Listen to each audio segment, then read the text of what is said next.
everyone, and welcome to our podcast, Power of Words. Thanks for stopping by. Hi, I'm Jenny Starr. My pronouns are she, her, and I'm the Health and Wellness Specialist for the Kansas City Public Library. And I'm Sondra Wallace. My pronouns are she, her, and I'm the Director of Mental Health Programs at Jewish Family Services of Greater Kansas City. I'm glad to be back doing a program again with Jenny. Oh, thanks, Sondra. Sondra and I have worked together on mental health programming for several years, and we're pleased to bring you our latest project where we talk with community members and connect stories through words that matter. We're excited to have our guests share a little bit about their mental health journeys and their love for Kansas City. We've asked each of our guests to share an example of how specific words have empowered, changed, encouraged, or strengthened their mental health and wellness. We hope one or two of the words from our conversation today allow you to connect to words that matter to you.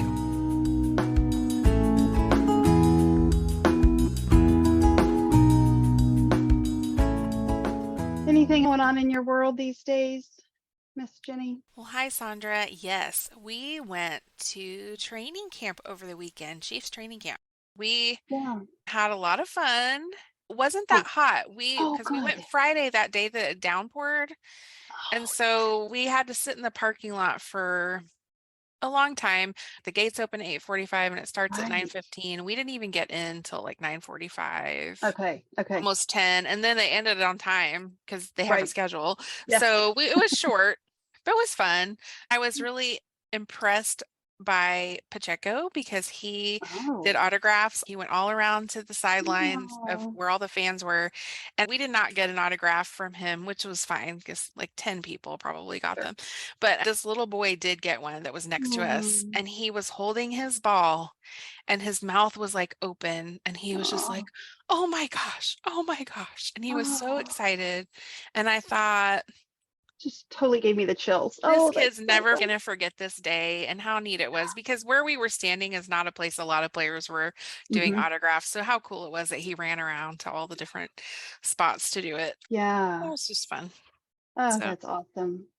Well, and I heard a press conference this morning, and I appreciated Mahomes that was saying that training camp is to make mistakes, to figure out how to correct it, and then to do it again the correct way, right? Right. And I thought, okay, isn't that like that's life, right? That's life. For sure.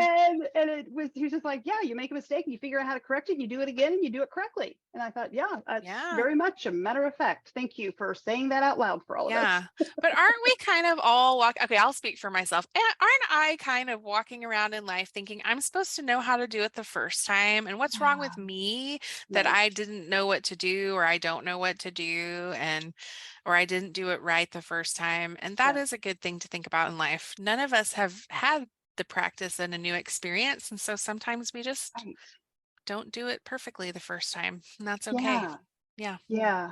And I think there's also some generational aspects to that, because I think while we want our kids and the youth to do things correctly, they also need to make mistakes, right? And so as parents or caregivers with this generation, we have to be sure that we're allowing them to make mistakes so that they can learn and grow and do things differently. And making mistakes at a time when it's really safe, and we are there to help them when they don't get it right. Yeah. And we can really respond in a healthy way, and not only modeling making a mistake and learning from it, but also how to respond to that mistake, right? And how to navigate the disappointment and the sometimes embarrassment. I mean, I've been embarrassed plenty of times from mistakes that I've made. And sometimes I didn't handle it right. You let your emotions get in and you get either angry, or I tend to be a crier. So then I get embarrassed and then I'm crying and then my face is red. It's just cycle. Also, I think modeling apologies and mending relationships and making repairs is an important skill. I know when I was a kid, that wasn't a real common thing to see adults apologizing to kids or to each other or at all. No, it's like, I would agree. Something that I think it's really helpful to model. Yeah, which means we as the adults have to be okay with it. Right. It's really hard to say that you were wrong. It can be really hard. I feel like I'm getting better at that at this point in my life, because I have apologize so many times I at this know. point, I know. but Yeah. I'm willing to just not be perfect, and that's okay. But it Right. is hard. It can be really hard. So hard. Yeah. Oh. Well, and I've tried to be more conscientious about saying sorry. You know how I feel like I use that multiple times a day, and I'm not using it in the truest form of a apology, right? Right, Like, right. It's like oh, you I bump into someone, sorry. Yeah. yes. And sometimes I don't know, discounts my confidence, or if I say something or do something wrong, oh, I'm sorry, didn't mean, Mm, I've been thinking about that lately because there's a colleague at work that she's like, stop apologizing, right? Like, just do your stuff. And I thought, I didn't mm, realize that I said it as often as I did. mm. Yeah, that's But interesting. yeah, yeah. Again, just, kind of a interesting look at even what this podcast is all about with the power of words, and that sometimes our words they're not used with what the intention of them were originally. Well, Sandra, that's kind of the perfect segue for our guest today. We are going to have a fantastic conversation with her, and I will let you introduce her. I am excited and honored to introduce you to our guest today, Barbara Unell.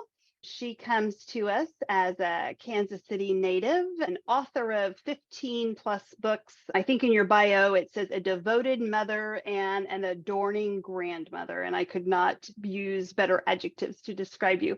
Barb and I have been working together for the last 3 years or so with the Greater Kansas City Mental Health Coalition foundation that she co-founded, Raised with Love and Limits. And then collaboratively, we are working on a project that includes Jewish Family Services as well, and Kansas City Public Library, and lots of different organizations called Raising KC. So I'm excited to have you here today, Barb, and I think that this is a perfect fit for the work that you have been doing for 35 plus years independently as an author, as well as working throughout the Kansas City community. She's the co-founder of the Kindness is Contagious campaign, the Sunflower Ambassadors campaign, work around Uncle Dan's report card. And so if you have not crossed paths with Barb yet in Kansas City, there's a good chance you will soon, because she is out and about and everywhere. And we are just thrilled to have you with us today. I think when we started talking about this project of the Power of Words podcast, we visited and there were lots of ideas and things that were swirling around, as I say. And when you mentioned this idea that you're bringing to us today, I think we both kind of were like, just clicked. That's it. It's something completely unique, and it's something that we have not had any other guests share. So you're bringing a really cool experience and opportunity for our listeners to really kind of grab a hold of something that might be the right fit for them or for a friend or for their family. And that is Barb's Dictionary of Made Up Words, or Made Up Word Dictionary, that she and a childhood best friend started making, I believe you said when you were about 7 years old. And now she's passing it on to kind of the next generation with her grandson. And so that's kind of my little intro of who you are and how we are connected. And so I'd love to toss it to you, Barb, as far as anything else that you want our listeners to know about your background or coming to this experience today. And then we'll get into the beautiful parts of your dictionary here in a minute. Anything else you want listeners to know about you? Well, thank you for that kind introduction. And I guess in terms of knowing about me, the title of this particular book is Barbara Coleman, that's my maiden name, and Barbara Beeson, because I got to give her a shout out. This, who is still my dear, dear, dear friend here in Kansas City. Barbara Coleman's apostrophe S, again, we were saying, and Barbara Beeson's, I love that we were already using apostrophes, New Word Dictionary. Now, the thing I want to point out, as you said, anything to add, is I think it is sort of premonition of things to come, that we would be making things up when we were 7 And I'm, as you know, Sondra, still, that is my passion, is to fill gaps and see where information can be helpful in terms of those gaps. So we were already doing such a thing, thinking that there were words that needed to be added. I come by this very naturally. And the other piece to this is that I was reading through the words. There's 25 pages, I might add, to this volume. It's extensive. Yes, with the last page being phonetics, which I think is pretty funny also. And the end, it also says. The end, yeah. But one of the things that I was struck by as I was thinking about this time we have together here is most of the words have some sort of helpfulness to the tone, because we defined all the words. So we said the word and then we phonetically wrote it in parentheses afterwards. That's a great second grade English or second grade teacher, I guess we did actually. And then we said what the definition was. But as I noted, and as you sort of introduced the work that I've done for, I love all those pluses. Up for 30 plus and maybe 20 plus. You know, pretty soon it's gonna be, and it is actually 40 plus, so that's okay. But I'll go with plus. I like the plus. And as I look at all these, you know, they're all trying to help solve a problem for someone. Like you can use this word where when you're mad at someone or something. So in other words, being very helpful. You know, you don't know quite what to do or say, so you can, you know. And Sondra, as you know, I'm still trying to figure out, you know, to help people understand what to do when you're mad. So, yeah, for sure. And they're not all about being mad, let me be clear. But anyway, so I am struck by this lifelong passion I have for helping to find the right words, shall we say. Yeah, that's awesome. Thank you. Yeah. Well, we normally ask our guests like what their tie is to Kansas City, but I feel like that came through in our introduction today. But Barb, do you have a favorite thing about Kansas City you could share? I think that one of the threads that runs through my growing up here in Kansas City and moving away for a while, but coming back, is this feeling that I had all along of this being a place where people cared about one another, that there was in family and in my school, and I went away to college at the University of Texas in Austin. And the people really know a whole lot about Texas and their cities in Texas and they're passionate about. And I came back to Kansas City, and actually my first book that I wrote after this one, okay, this is my first one, you know, the one that was, I suppose, in the adult world. I wasn't that much of an adult either, but I decided I want to write a book. I wanted to write a book called The Kansas City Kids Catalog.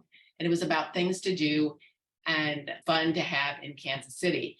And when you say my favorite thing about Kansas City, even then, and that was, let's go with the theme, 40 plus years ago, it was all about this community. And I wanted people to know how great this community was, just as my Texan friends, right, knew so much about Texas. And when I was in Texas at that time, there were a lot of people who were, this again, a couple of years ago, who had they didn't understand exactly where Kansas City was or what, you know, and I grew up in Prairie Village, and I had lived Homestead Drive, and I went to Shawnee Mission. You get the theme here. Right. You know? So one of my favorite things about what's happening now in Kansas City is this newfound zeal, right? Not the least of which is caused by Jason Sudeikis and his TV show, but it's always been a place. And through my nonprofit work, particularly, no way could any of these things been done, even a minuscule amount of them, without the care of these people in this community. I guess somebody has to plant the seed, but they are waterers aplenty around here. Yeah. So Barbara B, that you authored your first book with, she obviously grew up here with you. Can you kind of begin to capture and kind of share with us, how did that all come about? How did this start? What was it all about? What are some of your experiences or memories, I should say, of that first book? Sure. I remember it extremely well, and happily so does she. And we've talked about it many times. We both loved the library. We both loved our elementary school librarian. I mean, when I say loved, I mean like loved. And we particularly also loved, I would say, not just because this is the title of this podcast, but we loved words. What I mean by words is we would just have silly words for all kinds of things. But we decided we wanted to make our own book. And as we created this, I'm about 110% sure that we weren't thinking about marketing. We weren't thinking about that. I know that shocks you, Sondra, that Yes. I'm not thinking about. Yeah. We weren't thinking about distribution. We weren't thinking about definitely not definitely social media. No, we weren't. But I say that in my professional life, in terms of different ways that words are used, I really feel that that has been the hallmark of so much of my life, whether it was in the nonprofit world or a book or whatever it is. And so it was a very fun and important creation that we made this book, because these were our favorite words. We together. And I'm a little bit sort of maybe hesitant, probably not, to tell you that we still use these words. Now we use other words too, don't worry. But and when we can't find the word for something, we were just, for example, talking, of course, about the Barbie movie, of course, because of course we lived down the street from each other, and we, very dear friends from first grade on, and that was 40 plus. No, just kidding. 40 years ago. So anyway, we used a couple of these words to describe that movie because there's no other word, really. I mean, if you ask us. So the experience of writing it was totally for our own, shall we say, edification. The other thing we really loved is we loved those orange biographies that were in our elementary school library. Well, my two favorite were Clara Barton, Girl Nurse. That was really our favorite. And The Story of Florence Nightingale. And so these orange biographies, which I have to say we've been searching for ever since. There are a couple on eBay, but we didn't buy them. We just have them in the library. So I think, in sort of summary of the experience of it, I think it all really happened so organically, and we weren't even thinking that we had done anything very profound in any way, except writing down what we loved. And we both, perhaps one of our favorite parts is the fact that we can't believe we misspelled the word. We talk about that even now. So it also was a sort of a foreshadowing the fact that we also really love grammar. It's a little scary how much we love grammar. Yeah. Oh, that's good. I just noticed that it looks shiny, like you laminated it in some way. And I'm wondering how you did that, if you used contact paper or something, or if that's been done later. Because when I was a kid, I just remember we used clear contact paper to keep things special. No, this was the thinnest kind of paper you could ever see in a million years. But wait, I have to correct myself. Okay, I forgot about that. In the back, it says trademark. Oh, writing. You were thinking about it. You were thinking about marketing back then. I'm a little bit frightened, with a little whoosh on the bottom. You see the whoosh of the color on the colored pencils. Yes, yeah, the yellow. Colored pencils, yeah. And it actually has a price tag, which I won't telling you what the price tag is. But anyway, to your point, we each have one and decided, and I'm not so sure it was a good idea, but to laminate it. So we very creatively tried to figure out how to laminate that. So that's how it is. And it is, I mean, that's how you know it was special, because you wanted to laminate it. Yeah, I don't even know that we knew what the word laminate actually meant, but somehow or other we got a hold of that back in the day. Also, I think in terms of the writing and words, in the middle of some of my work in terms of books that I've been so fortunate to be able to have published and write, I work with elementary schools and help them find their voice in terms of writing what's in their heart rather than writing for an assignment, and being able to find those words. And that's one of my very favorite things that I still do, because I think writing and words often are looked at from a standpoint of, well, here I am, copyright, and just being able to write either what's in your heart or your feelings. Now, the idea of a journal, but back over 40 years ago, 40 plus, the whole idea of a journal was in a diary with a lock on it. Right. So it's been a great love to help people of all ages come up with their words, which leads me to what I've been doing with my grandson. And he has some fancy words that he has created. That he's put in there. The interesting part about his book, it just has his name on the front. Yes. I think it's a smart move on a marketing side. He made his book. Branding already. Yeah, he's already branding. I just want my name. Yep. Makes sense. That's how we do it now. We just brand our names. Yeah. Oh my gosh. Well, can you share some examples of your words, or is it like a top secret list of words? No. As I said, you are so kind to be interested. And I have chosen a couple of these that I really love. So should I go forth? Yes. Go for it. Let her rip? Yes. Okay. Let her rip. Okay. Well, one of my favorites is Bollaroo. And how does one spell that? Okay, Bollaroo is, I feel like this is like the National Geographic Spelling Bee. Capital B, and we did capitalize. Okay. Ullaroo. All right. And, again, complete with phonetics here. Yes. And usually you use this word when you are singing a song and don't know what to say. Say Bollaroo. For example, and it makes a Bollaroo.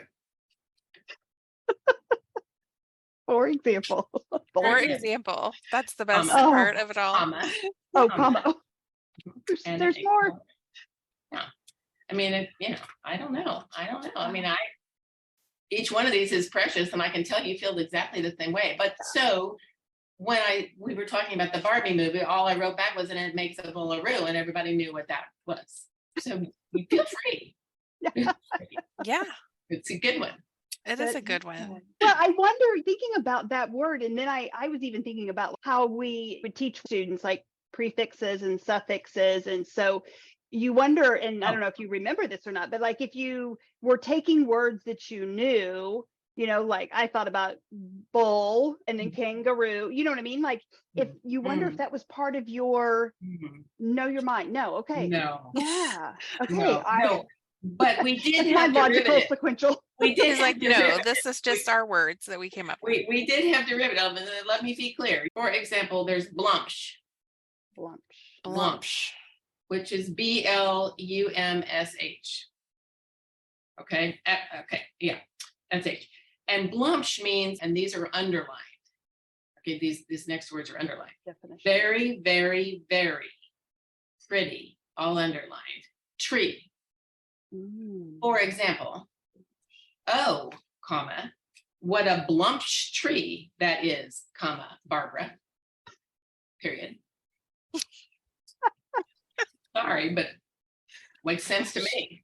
And there was like mersed, and then there was mersty, which I thought was kind of cheating. We both think that was kind of cheating. We don't think that's really legal. We were kind of looking back, we're like, really?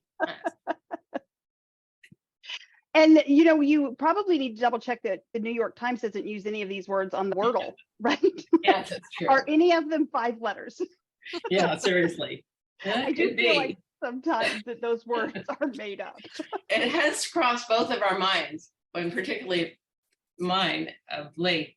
I've been very, like I said, so blessed to have my work be, as the word goes, anybody can write a book. It's getting it published. That's the difference. And so to have these books published, and so, I wouldn't say bookstore near you or a library near you, you're going to see them, because let's just put it this way. We're not getting any younger. We want to do it.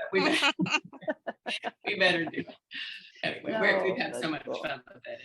And we still, like I said, the love of this is not lost on us. Yeah. Well, and one of the things I was thinking about when you first started sharing it is if you have those memories, and how our memories tend to be very vivid, I think was even the word that you used.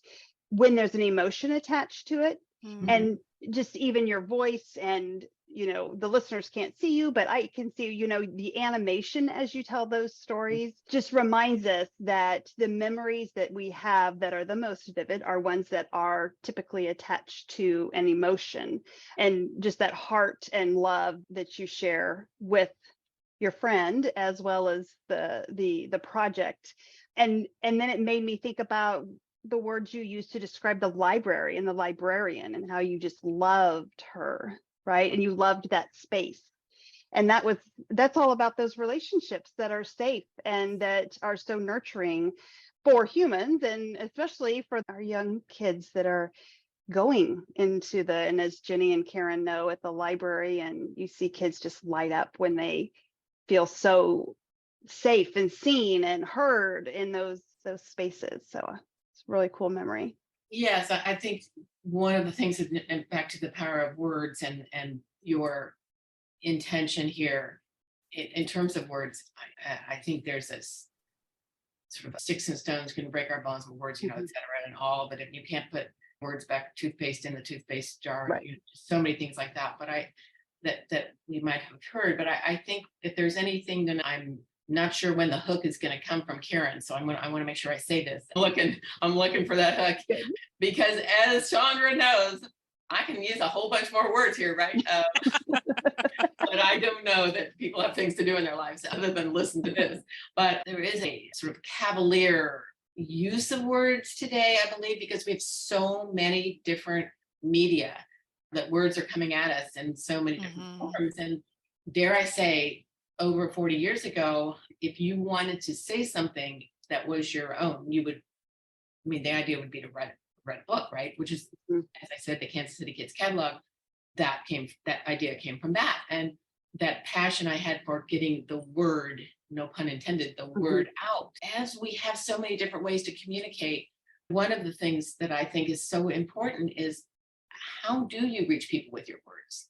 As just in this form we're doing right now, Right. And then how do we select? There's so many words. How do we select which ones we're going to tune into? So that in and of itself, I think is, and they're so segmented in so many different ways in terms of audiences and everything else. And I feel so excited about this podcast that you all are doing, because I feel so fortunate, I'm even mesmerized even yet, that you can have a word in your mind and think of the word and have the word come out, no matter how it comes out. I mean, that right there, that is incredible. Where did that word come from, kind of thing, And so I think one of the things that I could pass on, if there's any young people listening to this, or younger people, whatever, is to learn your spelling words. Because I am so grateful that, because I just think some of these words that are in the dictionary, not our dictionary, are so fun to find the right word to encapsulate our thinking. And many of the words that are sort of being used in all these different ways now, I don't think people are stopping to think about the power of those words that they say. And maybe it's because of this history, but I would just offer to folks listening to think before you speak, but think about your words, because just as in the title of this, the power of those, for better or for worse, to build up or put down, as Fred Rogers would say. Yeah. So, I have a colleague at the library who I feel like does this very well. She finds the precise word that she means, and sometimes it takes a moment to think it through, and you can see her going through her dictionary in her mind for the perfect word. And I admire that so much. And I think we're always in such a hurry too, with all the things coming at us, that to be willing to take that pause, to be intentional about what we say, and to really choose the right thing. That's an important point that you bring up, Barb.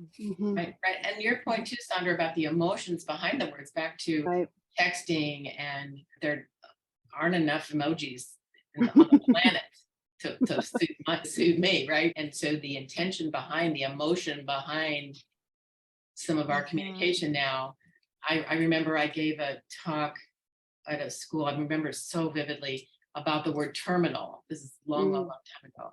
And what do you kids think terminal means? Some kids would say train station. So, well, terminal can mean something else to somebody else, But again, where's the emotion in your voice if you're doing something in person, or again, just that must be the reason that emojis were created. Yeah. There's somebody like me who's like, no, how many exclamation marks can you use? Right. Yeah. I am not going to tell you how many exclamation points my first editor took out of my, I know it by heart, but I am not revealing that data of my of the book Discipline Without Shouting or Screaming. That was his name is Tom Grady, who's such a great guy. Barb, really, there are other punctuation marks. Really, promise. And Barb, I think if I remember correctly, were you someone like when I sent an email back to you, you were like, okay, I know we're going to be really good friends and partners in this work, because you used as many exclamation points, Sondra, as I do in my email. Hey, what's a period? Seriously. I know. Exactly. Why put a period when you can? This is so validating for me, because I often will go through emails and delete exclamation points because I'm not sure people understand me. I know. You can ask Karen about how many exclamation points she gets in her emails from me. Wait, there's another book I did here. We'll come up with a new new punctuation. Punctuation, yes. Yeah. I think so. Yes. Yeah. 100%. We'll get on that after the podcast. Yes, absolutely. Absolutely. That's so good.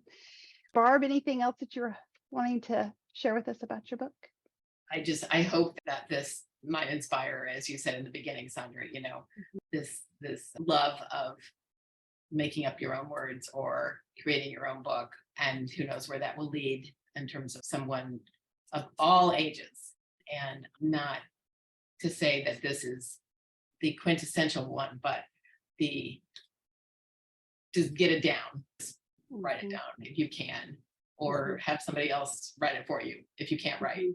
But I'm so grateful for this opportunity to express myself this way. And thank you for the time today to share this. It means the world to me. Absolutely. It's been totally delightful. Well, yeah, I just want to say this has had me thinking about how freeing it is to say the word I really want is just not there. I don't know it. And so who says I have to use the words from an adopted published dictionary? Who says I can't make up my own way of speaking about a thing or thinking about a thing? You could apply this to many areas of life that, you can create your own path. Yeah. And I really like that idea. It's just fluid glue. It's just fluid glue. Right? I mean, what a great word that is. I'm sorry, but you can't even find anything close to that. I'm just sorry. No, and I feel like that really expressed something that I got. I understood that. And if we have time for one more? Sure. Yes. Go for it. Okay. Karen, are we still good? Yes. And everyone, Karen is if you've listened before, you've heard about Karen, but she's our AmeriCorps Vista that supports our program, who doesn't want me to talk about her right now, but I am anyway. Please ignore me. No, but we've been so grateful to have her here. So I just want to point out who she is. Yeah. And she's got a great smile. So that all's good too, right? She sure does. She sure does. We sure love her. I got one for you. This one's for her. Crema franzi. If you'd like to know, it's KRIMIFRANZIE. Okay. This might not come as a big surprise. Crimafranzi means any kind of decorations or frills of anything that looks pretty that you hang or put on. Example. Oh, I see you hung on the crimafranzi. You hung on the crimafranzi.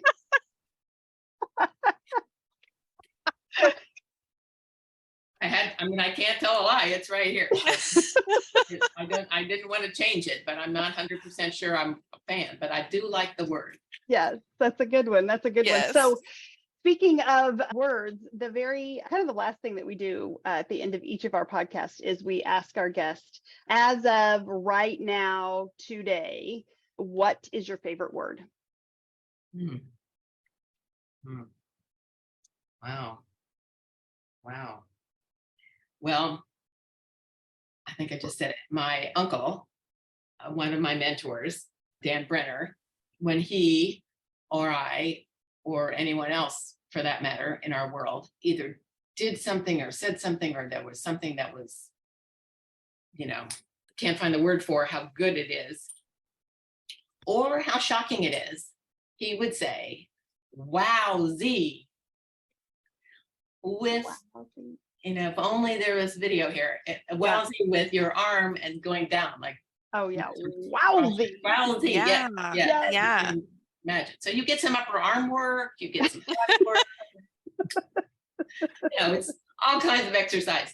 But I think that's my favorite word, because life is really wowzee. This moment is wowzee, and I do not take any of it for granted. I also love thinking about him and saying that word. I'm not sure it's in the dictionary either. It's not in our, we did not steal it. It is not. Okay. I do love that word. Yeah. That's a wonderful word. That's a wonderful word. Yeah. Well, Barb, as we wrap up, we always like to ask our guests if there are any resources in the community or connections that you want listeners to know about. Maybe one or even two go-to organizations that you like to share. Wowzee.